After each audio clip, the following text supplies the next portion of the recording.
Oi, gente. Então, vamos para a última aula de neurofísica, começando pelo sistema somatosensorial.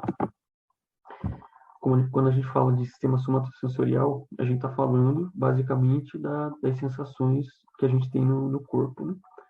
De tato, temperatura, dor e propriocepção. Então, como que funciona isso? A gente tem receptores espalhados pelo corpo. Esses receptores, eles vão sentir os estímulos externos e vão passar esse sinal para os neurônios, que vão subir pela medula, vão ir até a medula, e da medula ele sobe até o tronco encefálico e depois para o córtex. Nessa parte periférica, então, da pele, a gente vai ter 4 principais sentidos envolvidos com o sistema somatosensorial. A gente vai ter os mecanorreceptores, que são responsáveis pelo tato, os termorreceptores responsáveis por temperatura, nossos receptores pela dor, e a gente vai ter receptores, que são chamados de proprioceptores, que são de propriocepção. A propriocepção é a percepção da posição do corpo. Então, como que a gente está posicionado em relação ao ambiente, como que está o nosso corpo. Então, tipo, se eu estou com o braço para baixo, para cima, se eu estou com ele dobrado ou esticado, essas coisas assim. Começando pelo tato. Então, na pele, a gente vai ter esses receptores mecânicos e eles vão ser ativados através de deformação física. Então, quando a gente tem o toque ali na pele, eles vão se deformar e através disso, através dessa compressão, a pressão ali neles na pele, eles vão gerar um impulso. A gente tem vários tipos de mecanorreceptores. Eu não sei como que o Igor vai cobrar isso na prova. Eu não sei se vai cair especificamente, se vocês precisam decorar cada um deles. Mas, assim, se for para guardar alguma coisa, guarda o de Patini e de Meissner, que são rápidos. Então, lembrar que Patini e Meissner, eles são responsáveis por compressão rápida. Quando a gente tem esse toque rápido, eles vão levar a sensação até o córtex, eles vão ter essa despolarização de maneira bem rápida.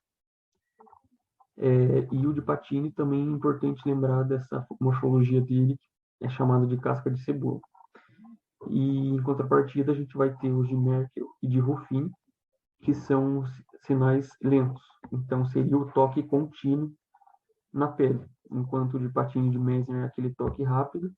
Discos de Merkel e Ruffin são sinais lentos e que ficam prolongados. Então, aquela sensação, por exemplo, de algo encostando na sua pele. Quando alguém encosta na sua pele, primeiro vem a sensação rápida de Patini e Meissner e o toque contínuo de ter essa percepção de que algo está continuamente ali encostado, vai ser por Merkel e Ruffin. Além desses, a gente vai ter o receptor do folículo piloso, então está aqui associado ao pelo, ali na pele, que vai ser em relação ao movimento de objetos. Então, quando a gente tem algo encostado na nossa pele e essa coisa está se mexendo, a gente tem a movimentação ali dos folículos pilosos e esses receptores associados ao folículo, eles detectam esses movimentos. E a gente tem as terminações nervosas livres, ou seja, são neurônios menos ali na pele, que vão detectar também tato e pressão, e essas terminações estão bem relacionadas ao estímulo de dor. Como que vai funcionar, então, a ida do sinal ali da pele para a medula? A gente vai ter o receptor sensorial lá na pele, ele sofreu a deformação quando a gente teve o tato. Essa deformação vai fazer essa célula sofrer uma despolarização e o sinal vai passar para frente através do axônio de um neurônio. Esse neurônio ele vai ir lá do receptor e ele vai entrar na medula a partir da raiz dorsal, ou seja, a raiz posterior ali da medula. A gente tem a parte de trás da medula, a parte da frente. Lembra que a parte da frente, aqui, que é ventral, é por onde entram as fibras motoras relacionadas a sinais eferentes, Então, é o que está saindo da medula. E pela parte de trás, que é dorsal, é onde vêm os sinais sensitivos. Então, são sinais aferentes. Então, esse neurônio que está vindo lá dos receptores sensoriais vai entrar pela raiz dorsal. E o gânglio dessa raiz dorsal, ele está na parte de fora. Então, o corpo da célula, ele vai estar aqui dentro desse gânglio dorsal, fora da medula, enquanto a parte motora, o gânglio está lá dentro. O tipo de fibra, né? A gente tem axônios, esses axônios que estão na parte periférica do corpo, que saem aqui da medula e vão para o corpo. A gente tem 4 tipos, basicamente, de axônios, que são classificados em relação ao tamanho e em relação ao quanto de mielina eles têm no corpo deles. Então, a gente aprende que quanto mais mielina, mais rápido vai ser o sinal, né? Então, esses neurônios que são maiores, têm um diâmetro maior, que são os axônios A-alfa, eles são os de maior diâmetro, e os que têm mais mielina. Logo, eles são os mais rápidos. Esses neurônios, eles são ligados aos receptores de propriocepção do músculo esquelético, que a gente vai falar na aula de controle dos movimentos. Daí a gente vai ter o A-beta, que é um pouco menor e tem menos mielina, que está relacionado aos mecanorreceptores cutâneos. Então, esses receptores que a gente está falando de tato e pressão. Então, é do tipo 2, A-beta. Tem o A-gama, que é um pouco menor e menos mielina, vai ser um pouquinho mais lento, relacionado à dor e temperatura.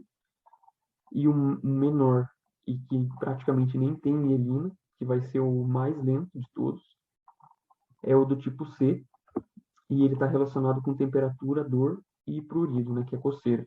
Então, tem esses 4 tipos, a alfa, a beta, a gama e o C. E lembrar que aqui é o mais rápido, aqui é o mais lento.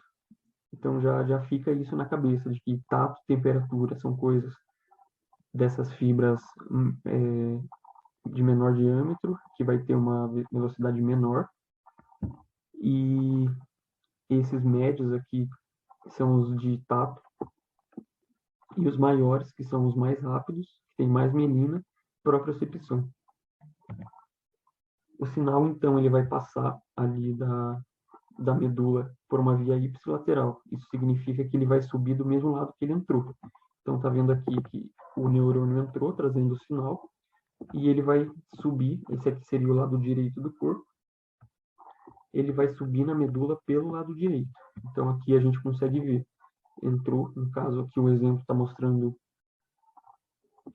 ele entrando por aqui e subindo por esse lado, até ele chegar lá no bulbo. Isso aqui, a parte da medula que ele vai entrar vai depender da onde está vindo esse mecanorreceptor. Então, a gente vê lá que tem os dermátonos do corpo. Cada área do nosso corpo, cada região ali da pele, ela vai... Os axônios que saem dali vão subir e entrar na medula em algum nível específico da medula. A partir do momento que entra nesse nível específico, eles sobem até o bulbo. Então, eles vão subir lá nos núcleos da coluna dorsal do bulbo, que fica localizado aqui. Então, essa aqui é a parte de trás, a parte dorsal, essa aqui é a parte ventral. Eles vão lá e inervam os núcleos da coluna dorsal. Nesse núcleo, lá do bulbo, eles vão realizar uma sinapse. Então, perceba que esse axônio aqui que veio até o bulbo é a mesma célula que estava lá na pele. Então, é um neurônio só, que veio lá do mecanorreceptor da pele, entrou na medula e subiu até o bulbo. Aqui ele vai fazer sinapse com o segundo neurônio. Esse segundo neurônio, que vai sair do núcleo da coluna dorsal do bulbo, ele vai decussar, ou seja, ele vai ir para o lado contralateral. A partir daqui, a subida passa a ser contralateral, no bulbo. Então, ele cruza, aqui ele estava do lado direito do corpo, ele foi para o lado esquerdo. E daí aqui ele vai ascender até o tálamo, lá no núcleo ventral posterior. Lembra que tálamo é a porta de entrada para o córtex. Então, aqui ele entra no tálamo primeiro, e do tálamo ele vai para o córtex somatosensorial primário, chamado de S1, que é onde vai ter a análise da informação sensorial. Isso que a gente falou agora, dessa parte aqui, é para a parte do corpo, né? Do pescoço para baixo. Quando a gente fala da sensibilidade do rosto, a via vai ser diferente, vai ser através do nervo trigêmeo. Então, lá em neuroanato a gente aprende que tem os pares cranianos, são 12, né? E o par 5, que é o do trigêmeo, ele faz a sensibilidade do rosto, que é dividida em 3, né? Ali no trigêmeo tem esse nome justamente porque tem 3 partes.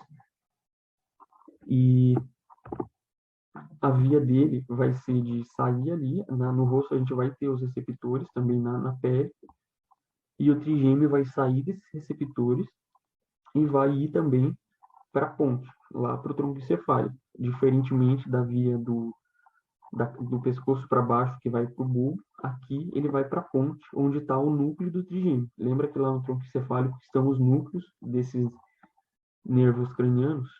O núcleo do trigêmeo está lá na ponte. Então ele vai sair da pele, chega lá no núcleo do trigeminal sensitivo, na ponte, e ali ele faz a decusação. Então ele vai para o lado contralateral e sobe até o tálamo.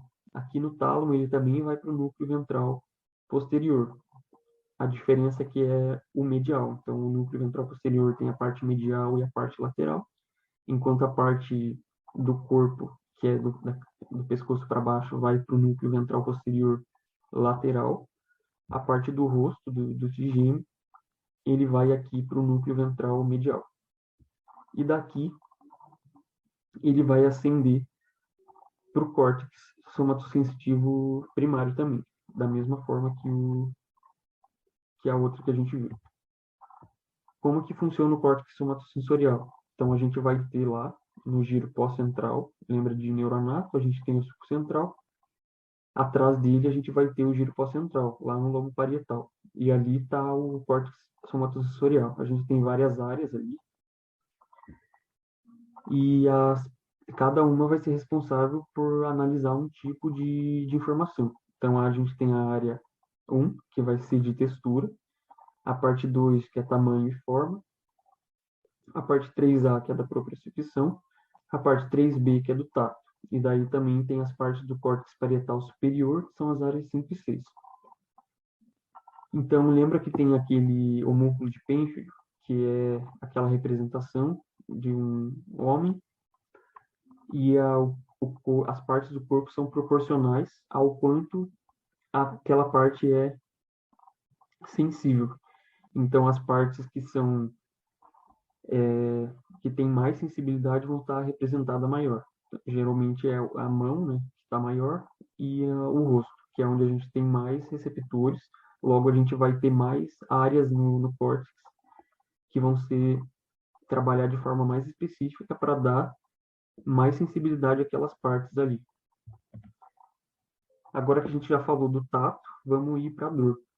Então, a dor vai ter nociceptores espalhados pela pele, e a gente também vai ter aquelas terminações nervosas livres, que, que são neurônios ali espalhados pela pele, que estão bastante relacionados com essas vias de dor.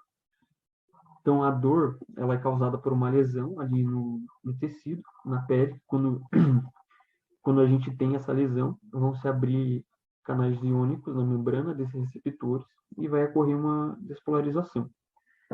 Com isso, os neurônios que estão inervando esses receptores e as terminações nervosas livres, que são neurônios em si, elas vão levar o sinal lá para a medula. Lembra que, nesse caso aqui, as fibras vão ser aquelas do tipo C, que são as não mielinizadas, ou as pobremente mielinizadas, que é a alfa-gama, a gama, que são aquelas os dois tipos menores. Eu coloquei a imagem aqui de novo para vocês verem, só para lembrar. Então, é essas que são as não mielinizadas, que são as menores, temperatura e dor, e essas, a gama, que também são um pouquinho menor do que essas daqui, e também são responsáveis por dor e temperatura. Como que vai acontecer essa aferência, então? As fibras elas vão vir lá dos receptores da pele e vão entrar na medula pela raiz dorsal, que é por onde entram as fibras aferentes, né, as fibras sensoriais. Elas entram ali e, diferentemente do que acontece lá na parte do tato, que a gente falou antes, a decussação vai acontecer a nível de medula mesmo. Então, lá na parte dos mecanorreceptores, do tato, elas entravam na medula e subiam ipsilateral, do mesmo lado, e faziam o cruzamento só lá no bulbo. Quando a gente fala das vias da dor, elas entram na medula e já cruzam a nível de medula. Então, essa via ascendente da medula, do trato da dor, vai ser contralateral.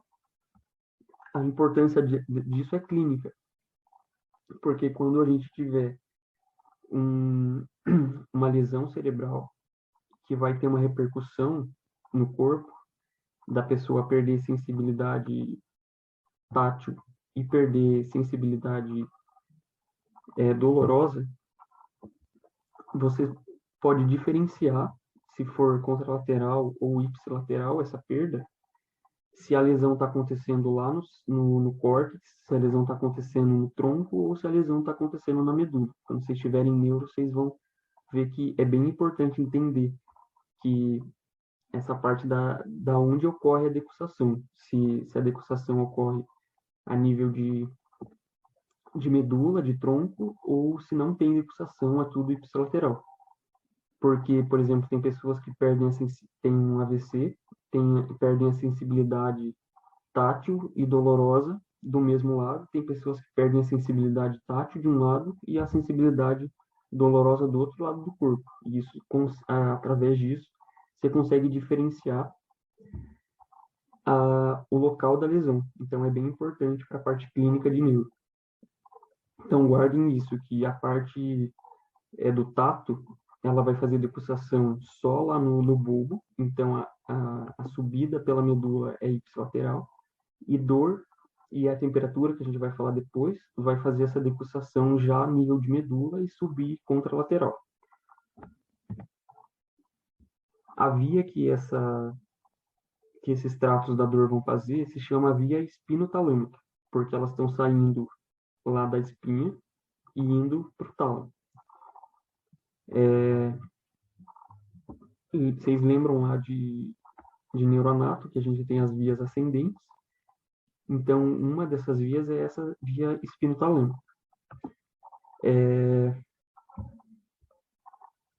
Como eu tinha dito aqui, vai ocorrer o cruzamento aqui a nível de medula, então se torna contralateral aqui já. E esse trato espinotalâmico passa pelo bulbo, pela ponte, e pelo mesencéfalo também, ou seja, ele passa por todo o tronco encefálico ali, sem fazer sinapse. Diferente do trato tátil, que faz aquela sinapse no bulbo. Aqui ele vai subir por bulbo, ponte, mesencéfalo sem fazer sinapse e vai direto lá para o tálamo.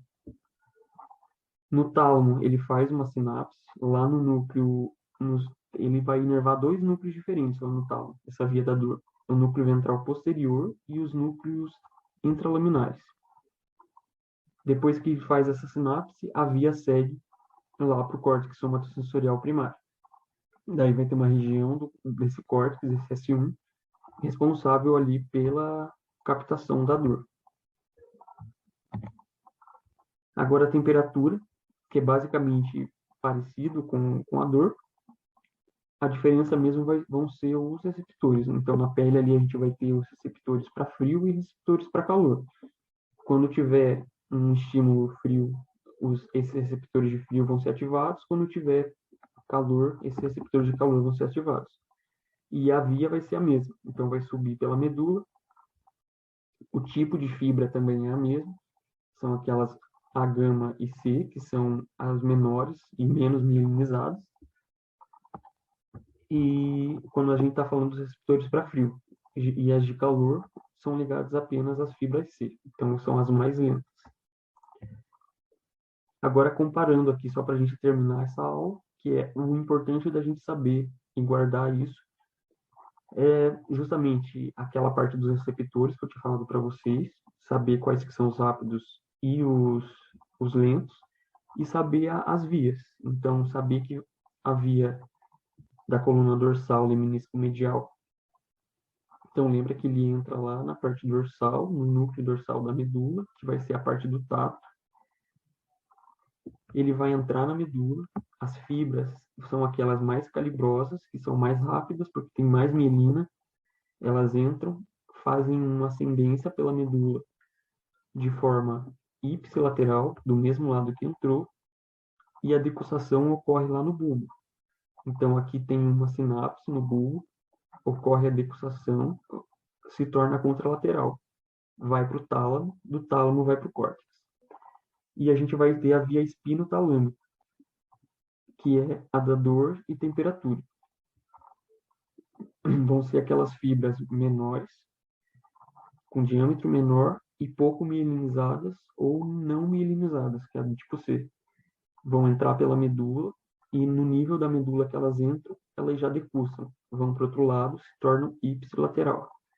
Sobem pela medula toda de forma ipsilateral, passam pelo bulbo, por todo o tronco cefálico sem fazer sinapse nenhuma e vão direto para o tálamo.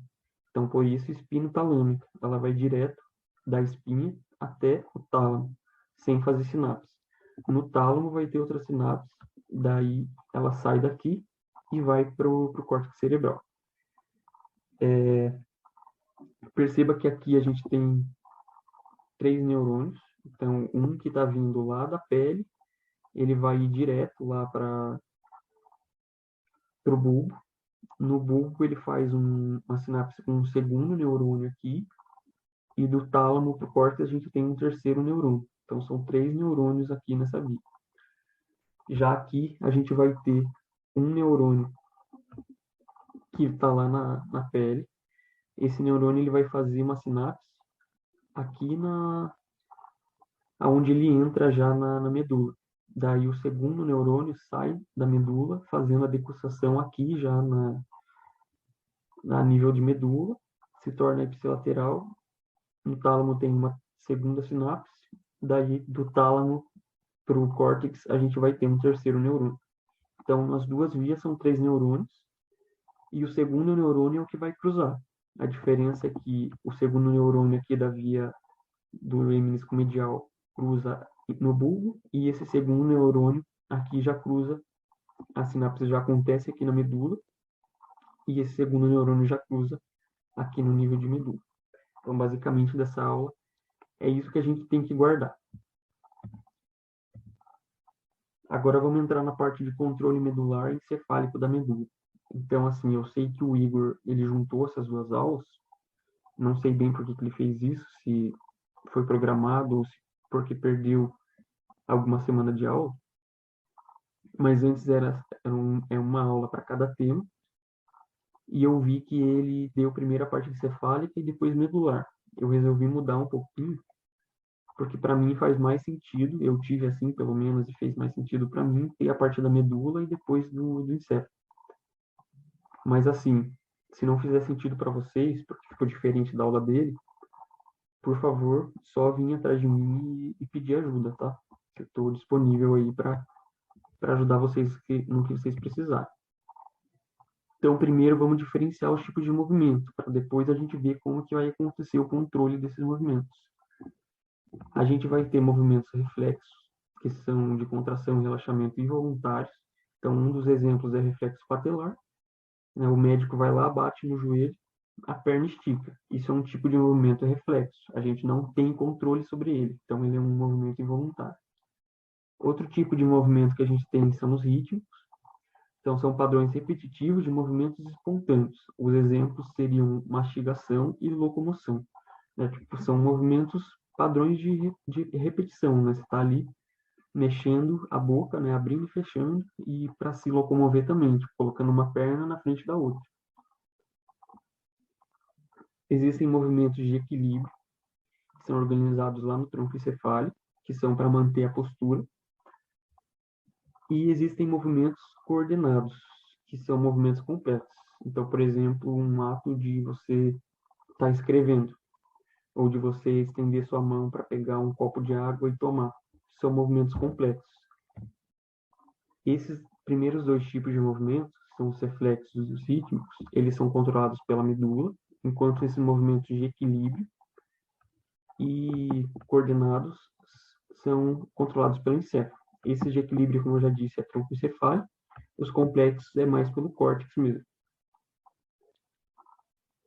Então, começando ali pelo controle da espinha, que eu acho que é mais fácil da gente entender, como eu já tinha dito, o controle espinhal é dos movimentos reflexos e os movimentos rítmicos, que são aqueles de repetição. A gente tem o sistema motor somático, que nada mais é do que a junção dos músculos esqueléticos e dos nervos que controlam esses músculos.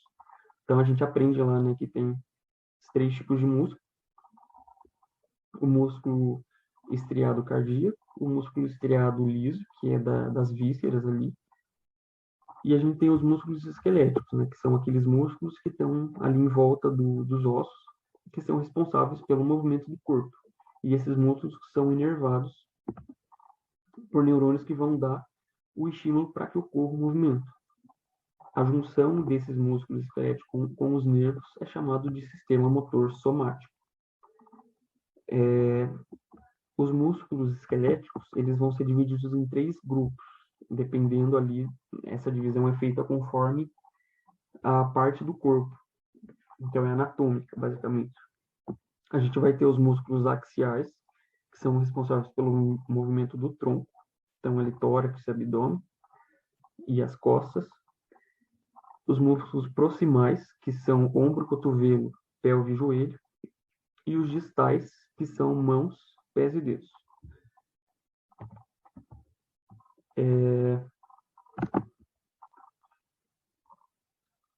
Lembra que eu tinha dito que na pele a gente vai ter receptores que levam a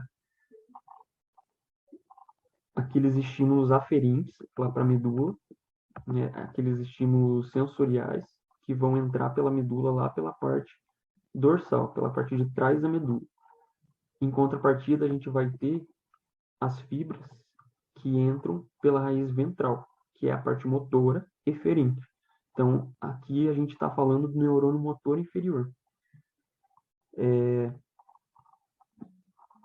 Esses neurônios, eles saem da medula, aqui, da parte ventral. Os núcleos deles estão aqui dentro da medula, diferentemente dos núcleos dos sensoriais, que estão aqui no gânglio. E eles saem pela parte ventral motora, e daí formam esse nervo espinhal misto, né? Ele é misto porque tem a parte sensorial e a parte motora juntas ali em citrato. E ele vai até esses músculos esqueléticos, né? Que estão lá em volta dos ossos. E vai ter 2 tipos de neurônio motor inferior: os neurônios alfa e os neurônios gama. Depois a gente vai ver onde que cada um vai atuar, mas tenham em mente, então, essa parte mais anatômica aqui, de que o neurônio motor inferior, a gente tem 2 tipos de neurônio: o motor inferior e o motor superior. O superior é o que está no córtex, que vai do córtex até a medula, e o neurônio motor inferior é o que está aqui na medula e que sai da medula para ir para o músculo. Então, isso também tem uma importância clínica. Vocês vão ver lá em neuro e em sêmio também, na parte de exame físico, que a depender do tipo de sintoma que o paciente tem, neurológico, a gente consegue diferenciar se a lesão está sendo em neurônio superior, que é do córtex até a medula, ou se é de neurônio motor inferior, da medula até o músculo. Então, isso é importante também. Quando eu tive neuro, eu tive que voltar para essa parte aqui para revisar. E sêmio também. Então, isso aqui é importante para a clínica. E como eu tinha dito, tem o alfa e o gama, que a gente vai ver onde que cada um está envolvido depois. Falando então do alfa primeiro, depois a gente fala do gama. Eles vão ser neurônios grandes com alta velocidade de transmissão. Então, eles são grandes porque têm um diâmetro maior e a velocidade maior de transmissão porque são bem mielinizados. a gente vai ter essa unidade motora, que nada mais é do que esse neurônio motor alfa somado com as fibras musculares que ele inerva. Então, a gente vai ter um grupo de fibra. Lembra que fibra é sinônimo de célula, né? Então, quando a gente está falando de fibra, a gente está falando de uma célula muscular. Um neurônio motor vai ser responsável pela inervação de um conjunto de células musculares. E esse conjunto neurônio motor alfa mais fibras musculares é chamado de unidade motora. A gente vai ter 3 fontes sensoriais que vão enviar sinais para esse neurônio motor alfa. Então, lembra que eu tinha dito que o neurônio motor, ele é um sinal eferente? Ele vai mandar um sinal baseado na resposta que ele está recebendo. Então, a gente tem a resposta eferente, que está mandando, a resposta aferente, que está trazendo. Essa aferência, que vai mandar o sinal para o neurônio motor, ela pode vir de 3 fontes. A gente tem células ganglionares da raiz dorsal da medula, que vai ser um processo de retroalimentação. O que são essas células ganglionares da raiz dorsal? A raiz dorsal é essa aqui, que está entrando lá na medula pela parte posterior. E essas células do gânglios nada mais são do que aquelas células que estão vindo lá dos receptores somatosensoriais que a gente conversou ali na última aula. Lá na pele a gente vai ter os receptores, os neurônios sensoriais vão subir pelo núcleo dorsal, vão entrar na medula, e lembra que eles sobem para o córtex? Eles sobem para o córtex ipsilateralmente, mas alguns vão mandar sinais aqui para esses neurônios motores inferiores. E esses neurônios motores inferiores, que são motores, eles saem pela raiz ventral e vão lá no músculo e liberam o sinal para o músculo a depender do estímulo que a gente recebeu lá na pele. Por isso que é chamado de retroalimentação, porque ele vem da parte periférica do corpo, sobe pela raiz dorsal, na medula ele passa o sinal para os neurônios motores, que levam esse sinal eferente para o músculo, que também é periférico. Então, é uma retroalimentação. Depois a gente vai ver que isso aqui é responsável por esse movimento de reflexo. A gente também tem interneurônios da medula espinhal. Então, aqui na medula, nessa parte cinzenta, que é onde tem o corpo dos neurônios, a gente vai ter interneurônios. Interneurônios são, como o nome diz, neurônios que estão entre 2 neurônios. Então, a gente vai ter aqui na medula esses interneurônios, que depois a gente vai ver a função deles. Mas eles também mandam sinais para esses neurônios eferentes aqui, esses neurônios motores inferiores. E a gente vai ter neurônios motores superiores, ou seja, lembra que eu tinha dito que tem neurônio motor inferior e o neurônio motor superior, que é o neurônio que sai do córtex e vem para a medula. Esses neurônios superiores são responsáveis pela movimentação do controle encefálico. Então, seria aquela segunda aula, né? A gente tem o controle medular e tem o controle encefálico. Esse controle encefálico é a partir desse neurônio motor superior. Ele vai vir lá do córtex ou do tronco encefálico e o sinal sempre vai ser mandado para o músculo a partir do neurônio inferior. Então, tanto quando a gente fala de controle medular, quando a gente fala de controle encefálico, quem vai executar o comando final vai ser o motor inferior, o neurônio motor inferior, o alfa, que está lá inervando o músculo, que vai soltar o sinal para esse músculo contrair ou relaxar. Mas a via que vai vir aferente, que vai mandar o comando para ele, vai poder ser da própria espinha, da própria medula. Então, quando a gente fala de interneurônios da medula espinhal e dessas células ganglionares, a gente está falando de controle medular. E quando a gente fala do neurônio motor superior, dando sinal para esse neurônio inferior liberar a contração, a gente está falando de controle encefálico. Agora, falando da propriocepção, lembra que eu tinha dito que é um dos grupos lá de sensação do corpo? A propriocepção, ela ajuda a gente a entender como que o nosso corpo está localizado em relação ao ambiente. O proprioceptor, que é o receptor da propriocepção, ele está lá dentro do músculo. Ele não está na pele, como aqueles receptores de pressão, ou de temperatura e dor.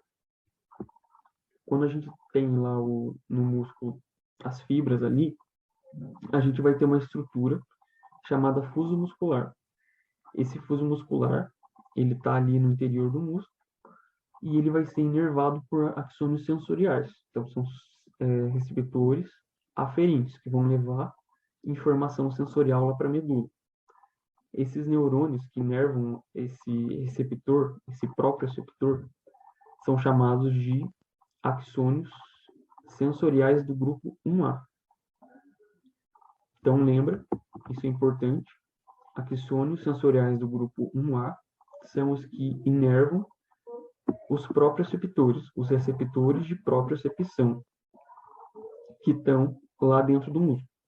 Eles vão ser os responsáveis por levar a informação de propriocepção para a medula, ou seja, eles vão informar a partir da posição ali do músculo, eles vão sentir o quanto o músculo está contraído, o quanto o músculo está estirado, e eles vão mandar essa informação lá para a medula para ser analisado como que está a posição do corpo.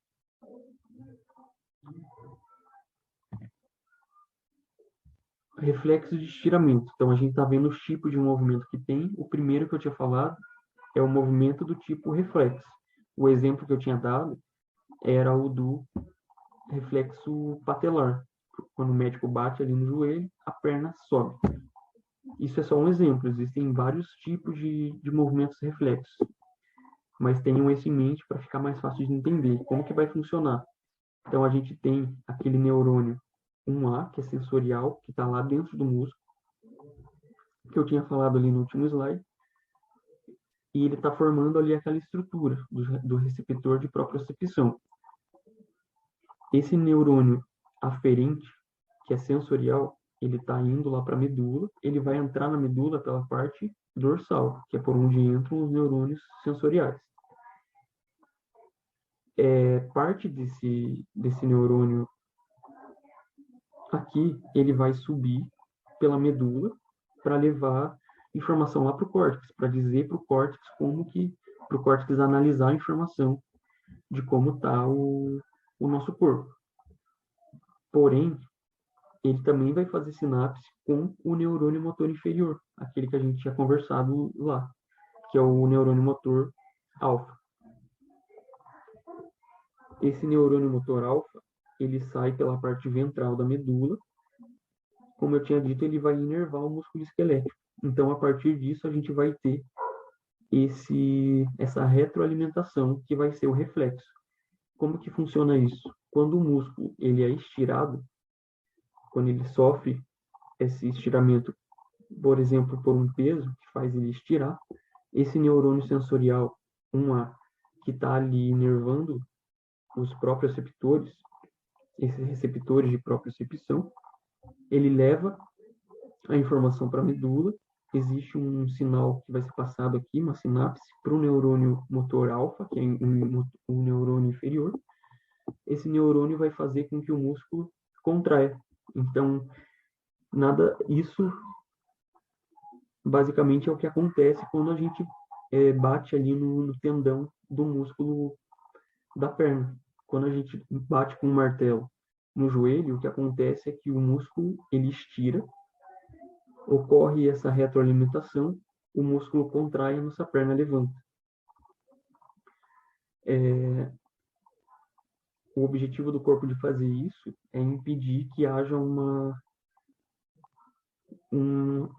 sobrecarga no músculo, né? Porque tecnicamente o que está fazendo o corpo entende que o que faz o músculo estirar seria um peso. Então, para não sobrecarregar o músculo, ele faz essa contração involuntária. Por que o médico, o neurologista, ele faz o reflexo de estiramento ali no tendão do patelar? Justamente para ver se esses neurônios aqui estão funcionando. Então, quando a gente tem uma lesão, se o neurônio superior estiver lesionado, o reflexo vai continuar normal, porque quem é responsável aqui pelo reflexo de estiramento é o inferior. Então, se eu faço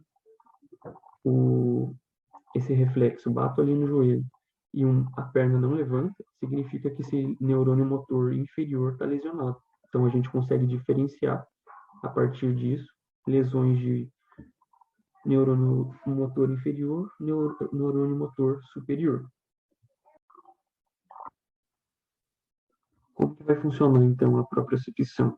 Então, lá nos músculos esqueléticos que a gente tem, dentro deles, a gente vai ter essa estrutura chamada de fuso muscular. O fuso muscular ele é composto por esses proprioceptores, ou seja, são receptores para a propriocepção. Como eu tinha dito para vocês, é essa capacidade do corpo de entender como que está o posicionamento do corpo no ambiente.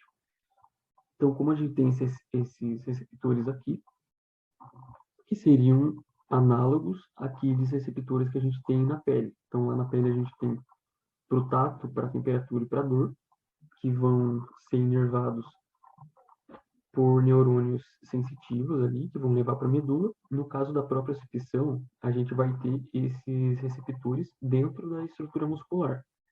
E eles vão ser inervados por esse neurônio aqui, que tem o axônio sensorial do grupo 1A. Esses axônios sensoriais do grupo 1A, eles são mais grossos e mielinizados. Então, lembra que quanto maior o diâmetro e mais mielina, mais rápido vai ser o sinal. E é aquele tipo maior que de todos os 4 lá que a gente viu, esse sensorial do grupo 1A é aquele mais rápido, que é para a propriocepção. Esse neurônio ele está inervando ali o proprioceptor, ele vai sair do músculo e vai se dirigir lá para a medula. E daí, falando agora sobre os tipos de movimento que a gente tem, lembra que eu tinha dito que um deles era o reflexo, que era controlado pela medula. Como que vai funcionar esse reflexo de estiramento? Como exemplo do reflexo de estiramento, a gente tem o reflexo lá patelar, quando bate no joelho, a perna estica. Como que acontece? A gente tem esses neurônios sensoriais que saem lá do fuso muscular, dentro do músculo a gente tem um receptor para a propriocepção, o neurônio tipo 1A sai dali e ele vai se dirigir lá para a medula. Entra pela medula, pela parte dorsal, pela parte lá de trás, porque ele é sensorial. E aqui ele vai fazer sinapse com o neurônio motor alfa. Então, como eu tinha dito para vocês, a gente vai ter o neurônio motor alfa, ele é eferente, então ele está saindo da medula e indo para o músculo para gerar o movimento. Lembra que eu tinha dito que tem 3 fontes sensoriais? Uma delas é aquele vindo da própria periferia, ou seja, uma retroalimentação. Esses movimentos reflexos, eles acontecem por retroalimentação. Então, vem o estímulo do músculo, passa pela medula e volta o estímulo para o músculo. Os outros 2 tipos de estímulos que vão gerar o sinal para o neurônio motor, como eu tinha dito, é os interneurônios que estão aqui na medula e o neurônio motor superior, ou seja, aquele que está vindo lá do córtex para a medula. Lembra que daí seria o controle encefálico, o controle central dos movimentos. Aqui a gente está falando dos movimentos controlados pela medula. Então, seria a retroalimentação, que está vindo pelo axônio 1A, sensorial, e pelos interneurônios que estão aqui na medula, que eu vou falar depois. Como que funciona o reflexo de estiramento, propriamente dito?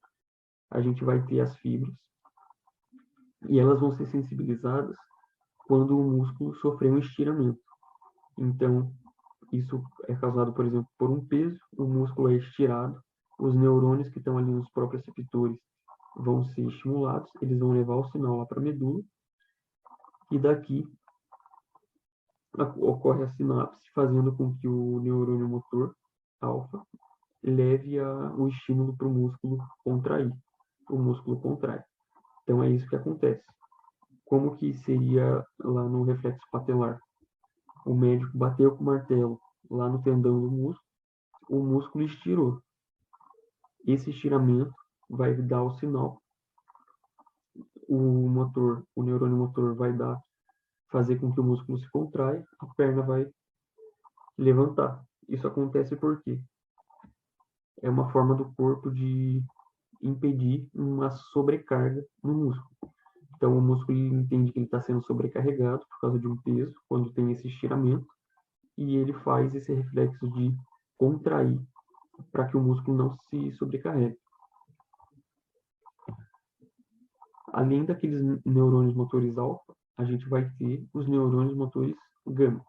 Então, eu tinha dito para vocês lá do fuso, que está dentro aqui do músculo, e ele vai ter,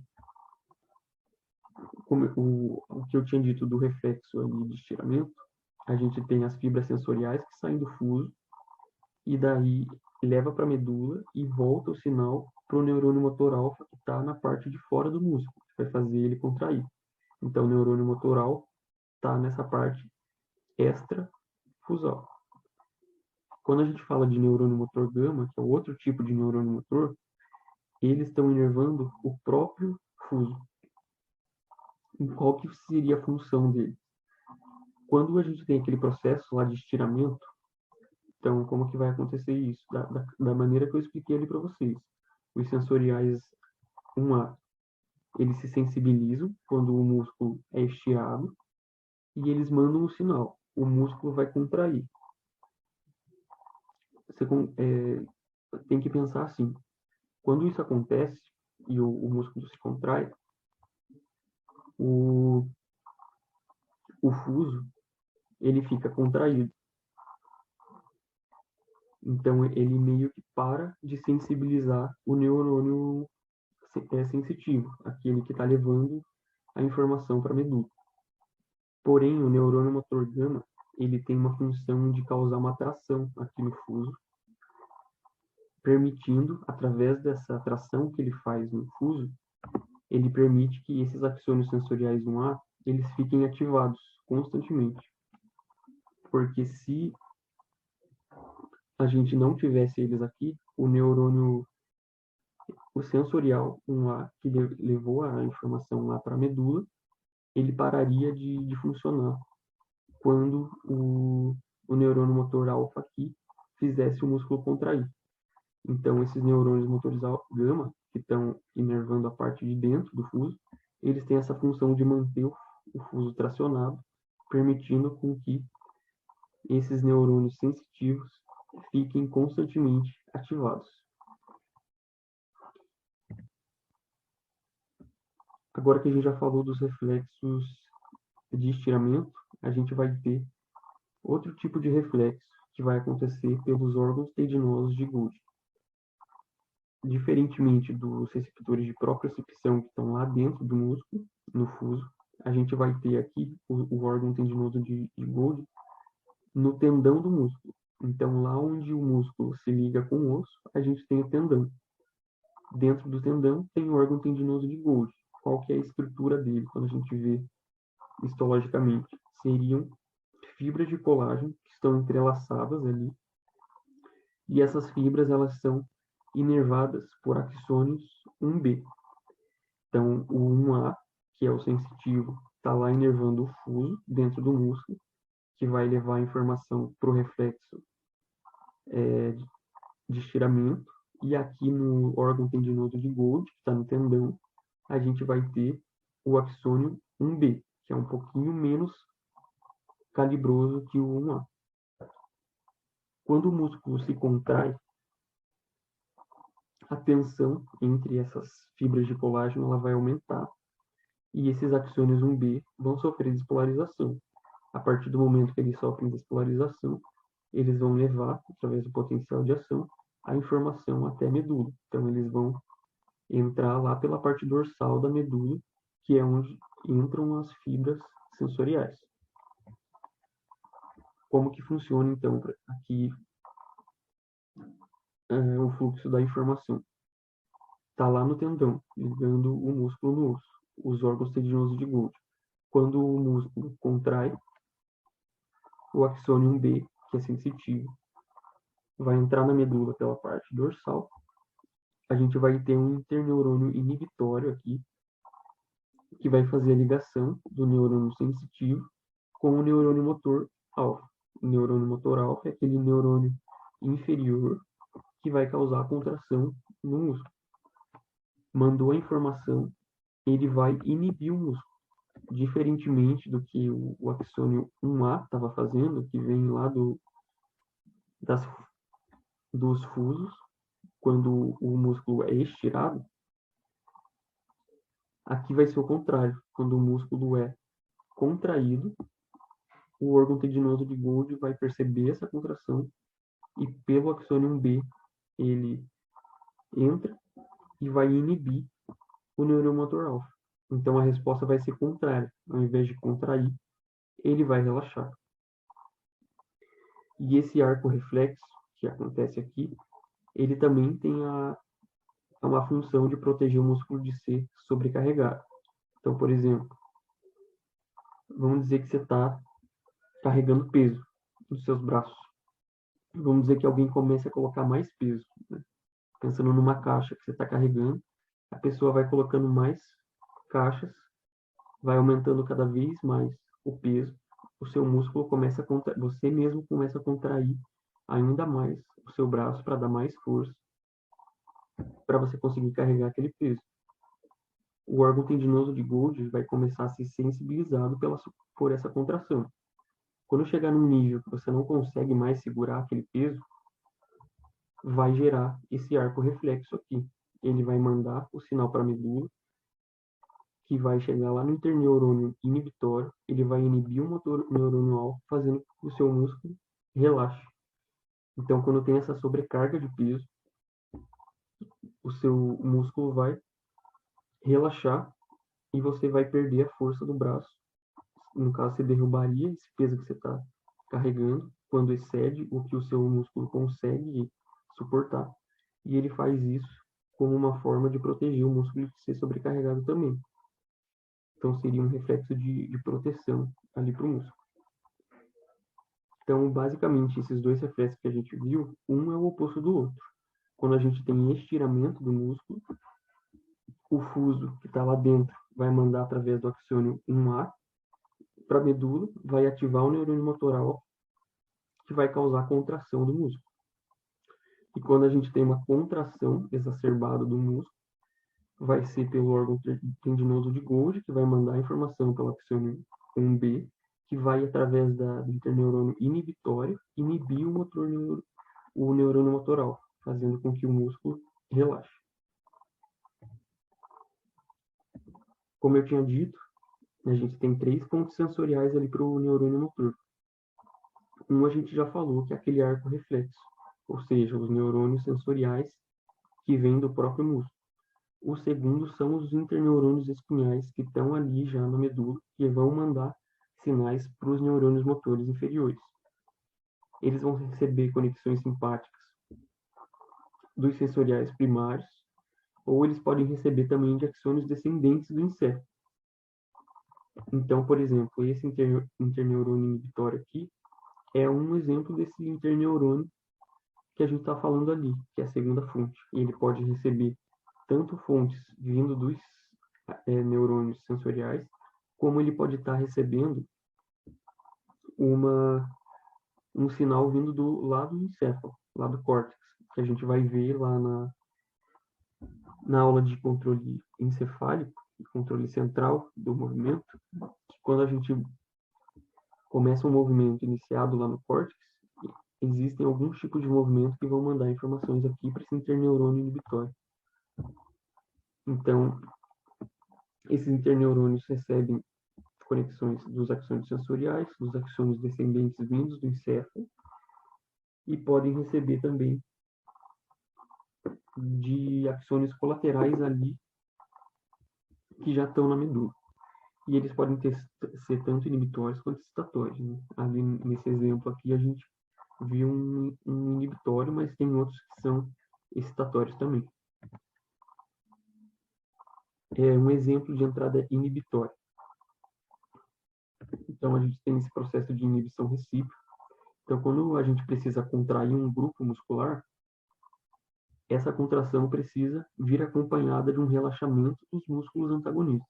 Então, pensa, por exemplo, quando você vai dobrar o seu braço e você vai contrair os músculos que estão lá na parte anterior dele, o bíceps, principalmente. O bíceps e o braquial, que são o grupo muscular ali da frente, da parte anterior, que vai contrair quando você dobra o seu braço. Quando a gente dobra e faz a contração desses músculos, automaticamente o corpo precisa relaxar o tríceps, ou seja, a musculatura antagonista, que faz a função oposta do grupo anterior.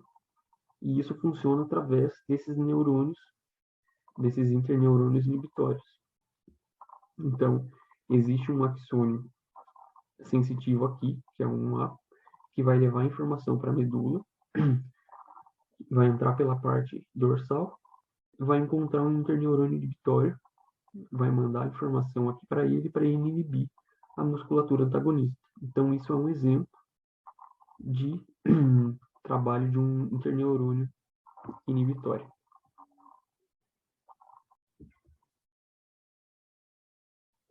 Como que ocorre a entrada excitatória, então?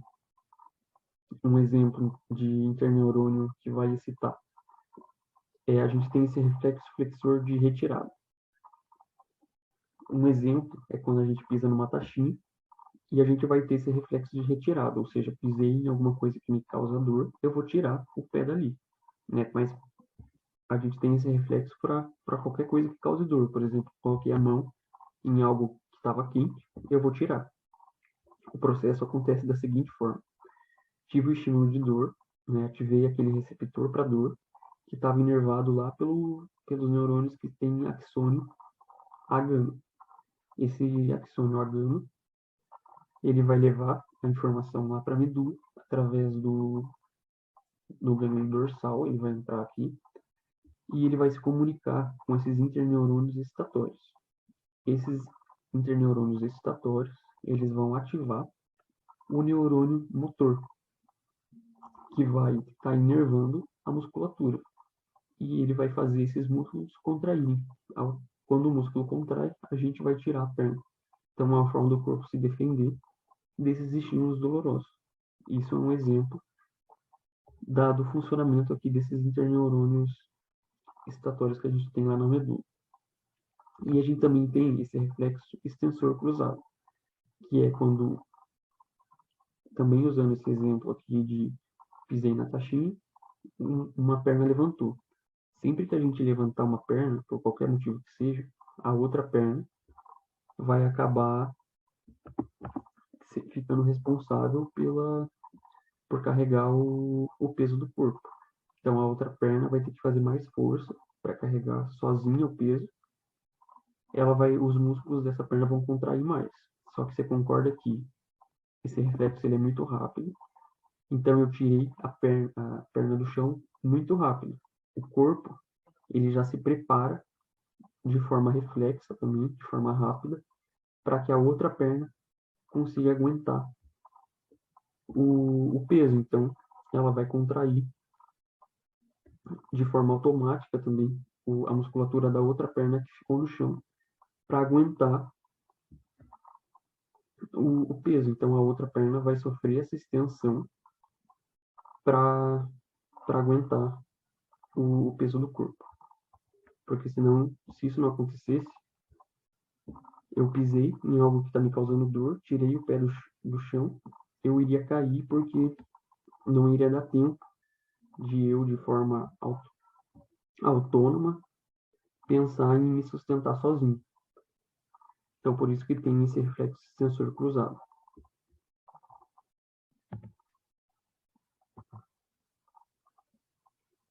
Então, o controle da medula, basicamente é isso, né? Só para relembrar o que a gente viu, a gente vai ter as fibras sensoriais ali do músculo, que vão fazer a propriocepção. Então, a gente vai ter os movimentos reflexos. O exemplo é o reflexo papilar, que é de reflexo de extensão. E a gente tem o outro reflexo, que é de esse reflexo dos órgãos tendinosos de Golgi, que vai ser o contrário do reflexo de extensão. E a gente tem os interneurônios espinhais, que vão fazer essa entrada inibitória, de contrair um grupo de músculos, relaxa o outro, e isso é de forma inibitória. Então, um músculo foi ativado, vai inibir outro músculo. E a gente tem os excitatórios, que vão fazer o reflexo de retirada e o reflexo extensor cruzado. Basicamente, a medula faz o controle do movimento por esse processo. Vamos agora, então, para a parte do controle encefálico do movimento, que é a parte que vai controlar aqueles movimentos coordenados e estratégicos, que são aqueles mais complexos, que a gente mesmo controla. Esse controle encefálico, ele pode ser dividido em 3 níveis hierárquicos. Então, a gente vai ter a área de associação do neocórtex e os núcleos da base trabalhando na estratégia do movimento, que basicamente seria pensar em qual movimento eu quero fazer. O córtex motor e o cerebelo, eles vão estar envolvidos na tática do movimento. Então, já fiz a estratégia de qual movimento eu quero fazer. A tática seria como eu vou fazer esse movimento, com qual força eu vou realizar ele, em qual direção eu vou realizar ele. Então, seria um refinamento desse movimento que eu vou fazer. E o tronco encefálico e a medula estão envolvidos na execução mesmo. Então, seria aquela parte de ativar o neurônio motor inferior, que está lá na medula, para fazer com que ele contraia a musculatura esquelética. Falando então dos tratos espinhais que a gente vai ter, que vão levar a informação lá do córtex para a medula, né? A gente aprende em neuroanato que tem as vias ascendentes, que levam informação sensorial da periferia do corpo lá para o córtex, então eles sobem pela medula, e a gente tem essas vias descendentes, que vão levar a informação do córtex lá para a medula. A gente basicamente vai ter 2 divisões dessas vias descendentes, as vias laterais e as ventromediais. As vias laterais, que são o do núcleo rubro e do trato córtico-espinhal, elas são responsáveis pelos movimentos finos dos braços e dedos das mãos, enquanto as das vias ventromediais, que a gente vai ter 4, principalmente, do trato vestíbulo-espinhal e tecto-espinhal, que são esses aqui responsáveis por controlar a postura da cabeça e pescoço, e as retículo-espinhais e bulbar, que vão ser responsáveis por controlar a postura do tronco e músculo antigravitacionais dos membros. Então, basicamente, se vocês quiserem dar uma olhada lá no meu resumo, eu explico cada uma das vias, da onde elas começam, por onde elas passam, até elas chegarem lá na medula, e a função específica de cada uma. Mas importante, assim, de uma forma geral, é saber dessa divisão de vias laterais e ventromediais. As ventromediais, elas estão mais relacionadas com postura e equilíbrio do corpo, enquanto as vias laterais é mais a movimentação da musculatura distal.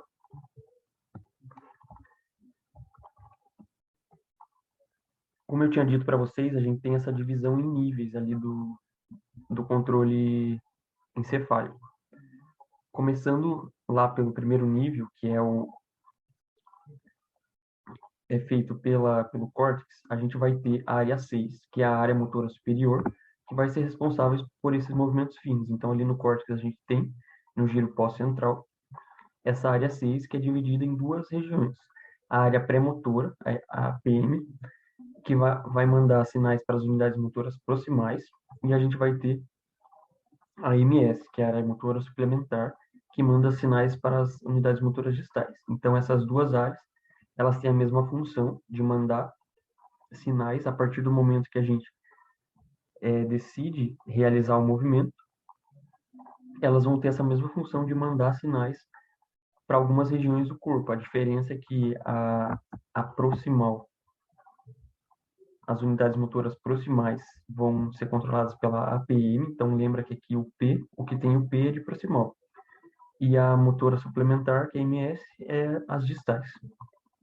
A gente vai ter envolvido nesse processo o córtex parietal superior. Lembra que córtex parietal, aqui nessa área pós-central, é onde a gente vai ter o córtex somatosensorial, que a gente conversou lá na última aula, que vai receber as sensações do corpo, de tato, dor, temperatura. Então, por que que é importante essa área estar envolvida no início do movimento, no planejamento? Porque para a gente começar o movimento, a gente precisa primeiro entender como que o nosso corpo está em relação ao ambiente. Então, por exemplo, se eu quero pegar uma garrafinha de água, eu preciso saber como que o meu corpo está para depois eu iniciar o movimento de levar a minha mão até essa garrafinha de água. E a gente vai ter o córtex pré-frontal aqui em verde também, que vai ser o local responsável pelas decisões do movimento. Então, aqui a gente vai decidir qual movimento a gente vai fazer. Então, basicamente, são essas três áreas. A área 6, o córtex pré-frontal, e o córtex parietal posterior,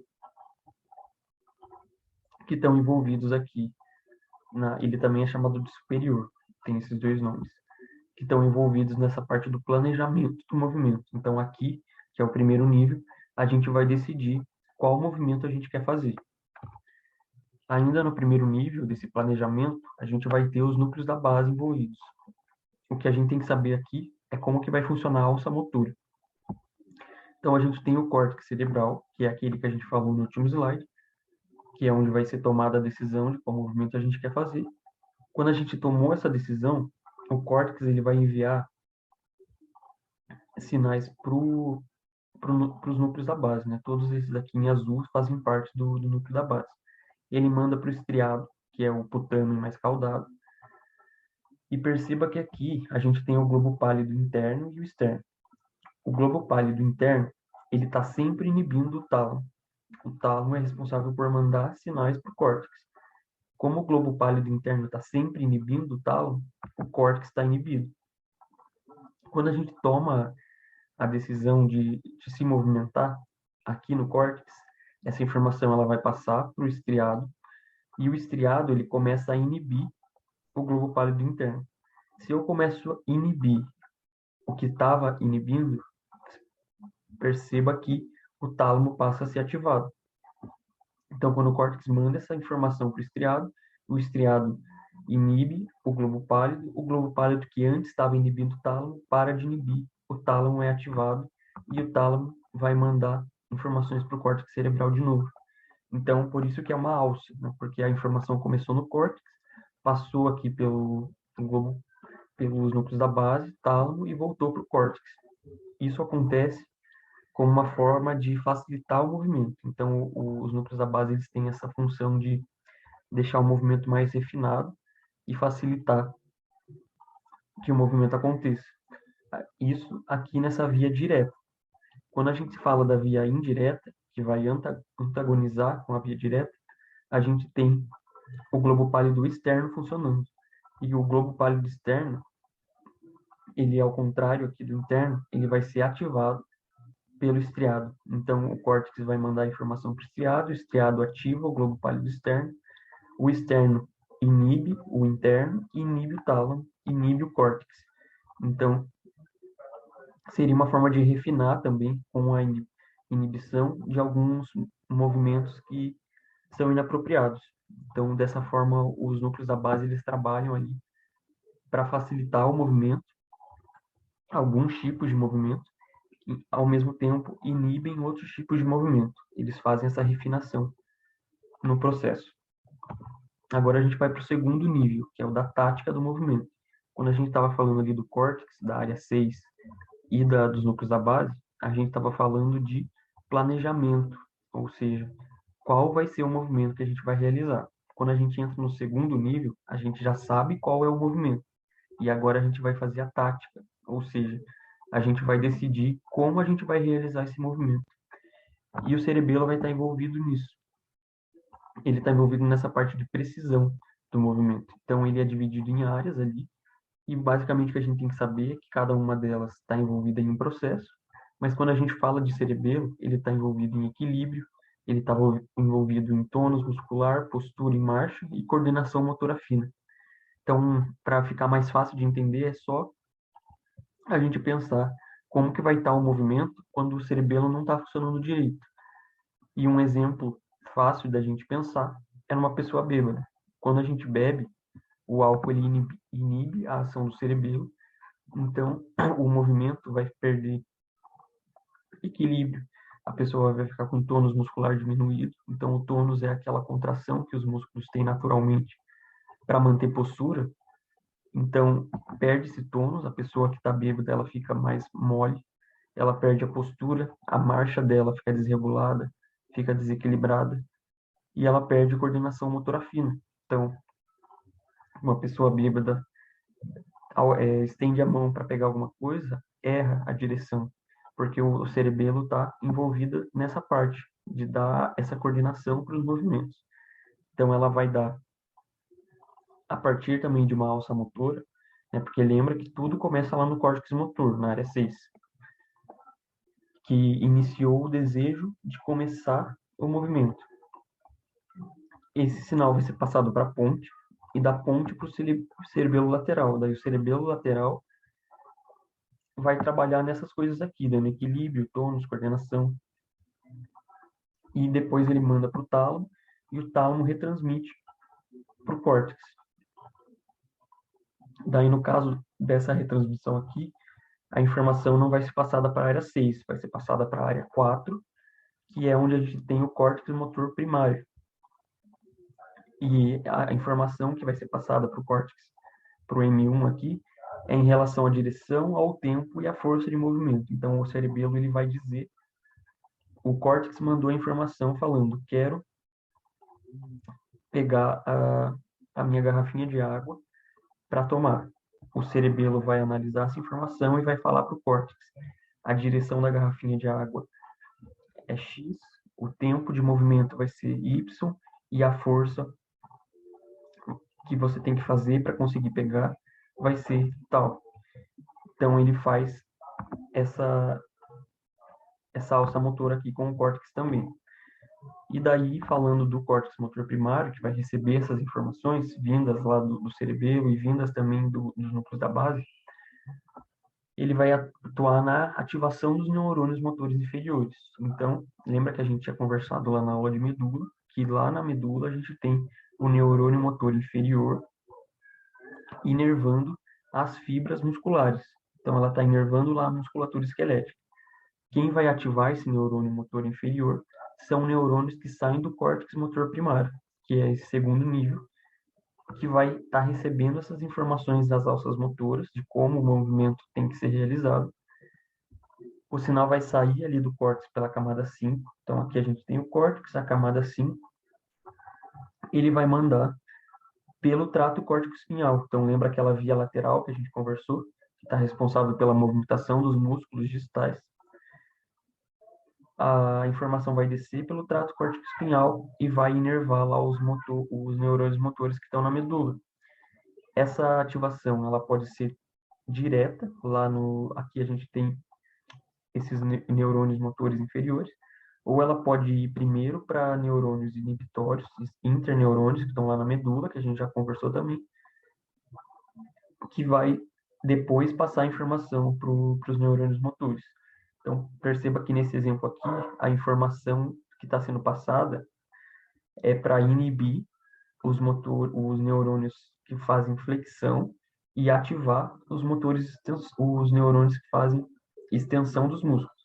Então, ele está indo diretamente para esses neurônios aqui que fazem a extensão dos músculos e ele está passando para os interneurônios inibitórios para eles inibirem os neurônios motores que fazem a flexão. Isso aqui é só um exemplo do tipo de movimento, de um tipo de movimento que a gente tem. Então, o córtex motor primário está envolvido nisso, em ativar o inferior para fazer a execução do movimento. Resumindo, o que a gente vai ter? A área de associação motora, a área 6, que é onde vai iniciar a intenção do movimento, e os núcleos da base, que vão facilitar o início do movimento, ao mesmo tempo em que eles inibem outros tipos de movimento inapropriados. Então, aqui está envolvido na estratégia. Uma coisa de núcleo da base que eu esqueci de falar, que seria importante para a gente tentar entender melhor, seria pensar em quando os núcleos da base não estão funcionando. Um exemplo disso, vocês vão ver em neuro, seria a doença de Parkinson. Na doença de Parkinson, os núcleos da base não estão funcionando. E qual que é o sintoma de um paciente com um problema no núcleo da base aqui, que tem Parkinson? Seria justamente uma deficiência de movimentação. Então, o paciente que tem Parkinson, ele treme quando está em repouso, e ele tem uma coisa chamada de hipocinesia, né? A cinesia é um termo utilizado para falar de movimentação, né? Cinético. Hipocinesia significa que está movimentando menos. Então, o paciente que tem Parkinson, ele se move de uma maneira bem mais lenta. Os movimentos dele são lentificados. Isso porque os núcleos da base não estão funcionando.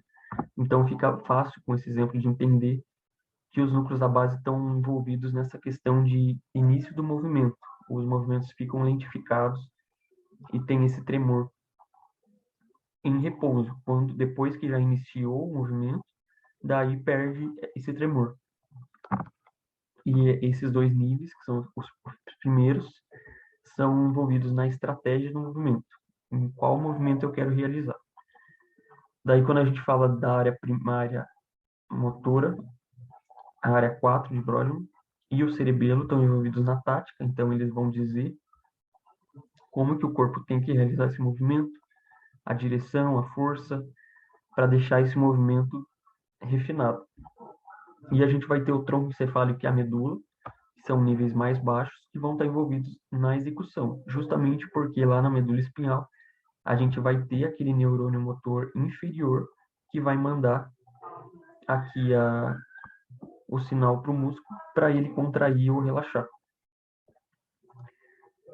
Então, só para lembrar que a gente tinha falado, esse neurônio motor inferior, que está inervando o músculo, fazendo ele contrair ou relaxar, ele vai receber sinais de 3 fontes. Ou do córtex, que seria esse controle central que a gente falou agora. Ele pode receber dos receptores sensoriais, que é aquela retroalimentação. Então, lembra dos próprios receptores que estão aqui no músculo, que vão levar a informação aqui pela parte dorsal, e daí a gente vai ter essa retroalimentação, que seriam os reflexos.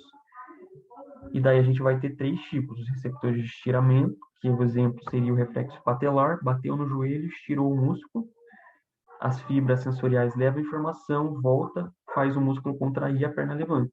Tem o órgão tendinoso de Gold, que daí seria aquele reflexo do o músculo contraiu demais, está lá no tendão, né, esse órgão tendinoso de Gold, o músculo contraiu demais, mandou o sinal, ele vem aqui e faz a musculatura se estender, como uma forma de impedir que haja uma sobrecarga no músculo. E a gente vai ter as fibras intrafusais, que seriam aqueles interneurônios que estão aqui na medula.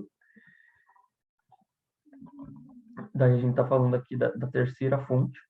Esses interneurônios vão estar aqui. E eles podem fazer aquele reflexo de retirada, que seria de pisei em uma coisa que me machucou, eu vou remover o meu pé desse estímulo doloroso. Daí seria esse reflexo de retirada, que é uma coisa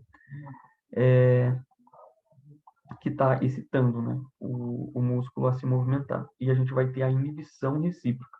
Então, quando a gente tem, por exemplo, aquele reflexo sensor cruzado, que seria o mesmo a situação de pisei na taxinha, tirei meu pé do chão, a minha outra perna, os músculos vão estender para conseguir segurar o peso do corpo. Então aqui a gente já consegue resumir basicamente tudo que a gente tem de movimento, tanto controlado pela parte do encéfalo, quanto pela parte aqui da medula, que seriam aqueles reflexos, e os interneurônios que estão lá na medula. Agora, para exemplificar, só para ficar mais fácil de entender, pensa num arremesso de bola, né? Uma pessoa jogando beisebol. Ela vai arremessar a bola para que alguém bata. A gente tem a fase de preparação para arremesso da bola. Então, aqui a gente tem o neocórtex ativado, aquela área 6, que vai estar esperando o comando do receptor. Então, a pessoa que está lá para receber a bola que você vai lançar. O receptor, então perceba que o movimento nem começou, mas o teu córtex ele já está ativado porque ele sabe que ele vai ter que fazer um movimento. O receptor, que é a pessoa que está esperando você jogar a bola, ele vai fazer o sinal para você, para dizer que a bola tem que ser lançada em curva. Um exemplo só. Lembra que eu tinha dito que a gente vai ter córtex occipital, parietal e pré-frontal funcionando? Por quê? Porque essa informação sensorial vai ser mandada para essas partes, no córtex occipital, que é da divisão, o córtex parietal, que vai receber as informações somatosensoriais, né, os sentidos que você está sentindo, que você está tendo ali no ambiente, e a área pré-frontal envolvida na tomada de decisão. Então, essas áreas, em conjunto com aquela área 6, vai entender como que o movimento tem que ser feito, né? Você vai planejar, quero fazer um arremesso de bola em curva. Então, você teve o planejamento da estratégia do movimento. A partir disso, essa informação ali do córtex, da área 6, vai mandar a informação para os núcleos da base, que vão facilitar o início do movimento, e vão mandar para o cerebelo, que vai dizer como o movimento tem que ser feito. A direção, a força, e vai te dar equilíbrio também para você realizar esse movimento. E a gente tem em si a execução, o arremesso da bola. Então, os núcleos da base ali, eles vão estar inibidos pelo talo, vão ser inibidos, né, pelo córtex, e daí o tálamo começa a ativar, porque os núcleos da base estavam inibindo o tálamo. Quando eles são inibidos, o tálamo deixa de ser inibido e passa a ativar o córtex. E daí isso vai facilitar o início do movimento. A gente vai ter a ativação da M1, da área 4, que é o córtex motor primário. O córtex motor primário, pelaquela via lateral, córtex espinhal, vai mandar o comando do movimento lá para os neurônios motores inferiores. E a gente vai ter o cerebelo aqui, trabalhando no time e na força do comando, esse comando que foi enviado para a área M1, para dar a sequência correta de contrações musculares para que o movimento saia de forma correta. E daí a gente vai ter os neurônios motores inferiores, lá da medula, que vão ser quem vai executar o movimento. Então, eles estão lá saindo da medula e indo até o músculo esquelético. Quando os neurônios vindo lá da área 4 ativam eles ficam ativados, fazem o músculo contrair e a gente tem a execução do movimento. Então, basicamente é isso. Sei que esse conteúdo é complexo, a gente precisa tentar deixar menos abstrato, mas realmente é muita coisa. E talvez vocês tenham um pouquinho de dificuldade nisso, mas vão lendo. Leiam meu resumo para tentar entender também, se vocês quiserem. E qualquer coisa, podem mandar dúvida para mim que eu tento ajudar vocês, tá? Então era isso, gente. Essa foi a última aula. Depois a gente conversa sobre fazer uma aula de revisão, tá? Até mais.